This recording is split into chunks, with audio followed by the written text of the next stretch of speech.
साम्यवादी चीन जंगल में फैलती हुई आग की तरह है जो सब कुछ जलाकर खाक कर देती है। लोकतंत्र भी, उससे दूर रहो। आज भले ही ना हो, लेकिन भविष्य में चीन द्वारा भारत पर आक्रमण का खतरा है। ये चेतावनी है भारतीय संविधान के निर्माता बाबा साहेब डॉक्टर अम्बेडकर की, जो उन्होंने 26 अगस्त 1954 में संसद में बोलते हुए दी थी।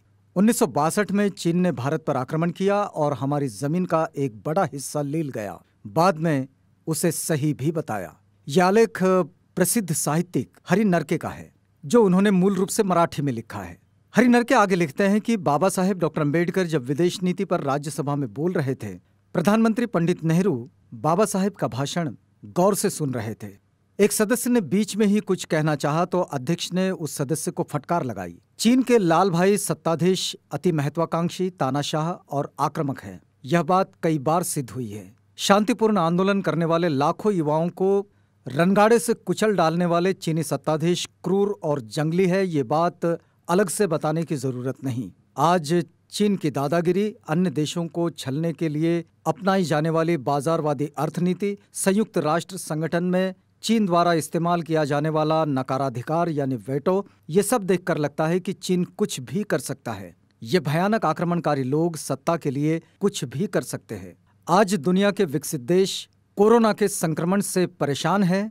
क्या इसे चीन की सोची समझी रणनीति माना जाए? हरि नरके लिखते हैं कि बाबा साहेब डॉक्टर अम्बेडकर की दृष्टि ऐसी कि उन्होंने 6.5 दशक पहले ही भारत को इसके लिए सचेत किया।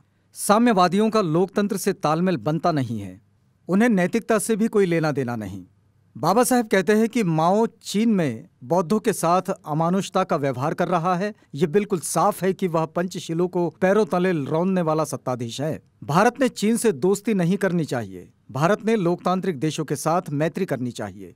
राज्यसभा के सदस्य के रूप में बोलते हुए बाबा साहेब ने आगे कहा कि साम्यवाद और लोकतंत्र एक साथ नहीं रह सकते। साम्यवादियों के पड़ोसियों ने हमेशा सचेत रहना चाहिए। चीन को अपनी सरहद भारत से जोड़ने के लिए भारत ने मदद करना दुर्भाग्यपूर्ण है। यह गलती भारत को बहुत महंगी पड़ सकती है। चीन को आक्रमण करने की चटक लग गई है।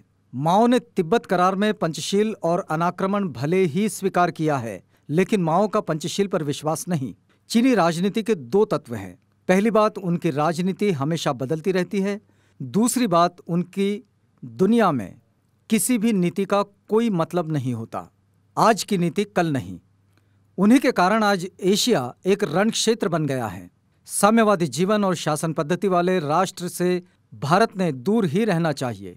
नेहरू सरकार में 1951 में कानून मंत्री पद से त्यागपत्र देते हुए बाबा साहेब ने इस्तीफे के 5 कारण बताए थे। उनमें एक कारण था नेहरू सरकार की कमजोर विदेश नीति, जो उन्हें मान्य नहीं थी। पड़ोसियों से मैत्रीपूर्ण संबंध रखना ये प्राथमिक तौर पर ठीक है, फिर भी व्यावहारिक दृष्टि से संभावित खतरे से आंखें मूंद नहीं सकते। बाबा साहेब को लगता था कि चीन और पाकिस्तान, जो भारत के पड़ोसी देश हैं, भारत के साथ विश्वासघात करेंगे।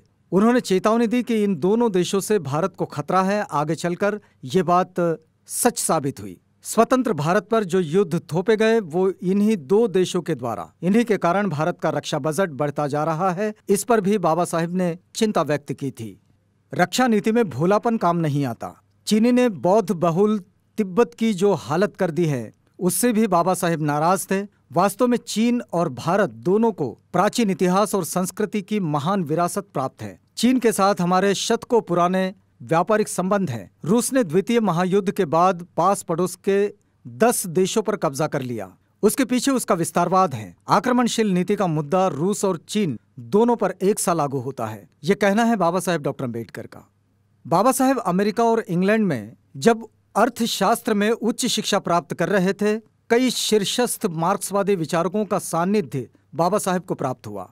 उस समय उन्होंने मार्क्सवाद का बड़ा गहरा अध्ययन किया। बाद में वे जैसे जैसे बुद्धिज्म के अध्ययन में आगे बढ़ते हुए चौतरफा अध्ययन करने लगे, वैसे वैसे हिंसा पर आधारित मार्क्सवाद से दूर चले गए।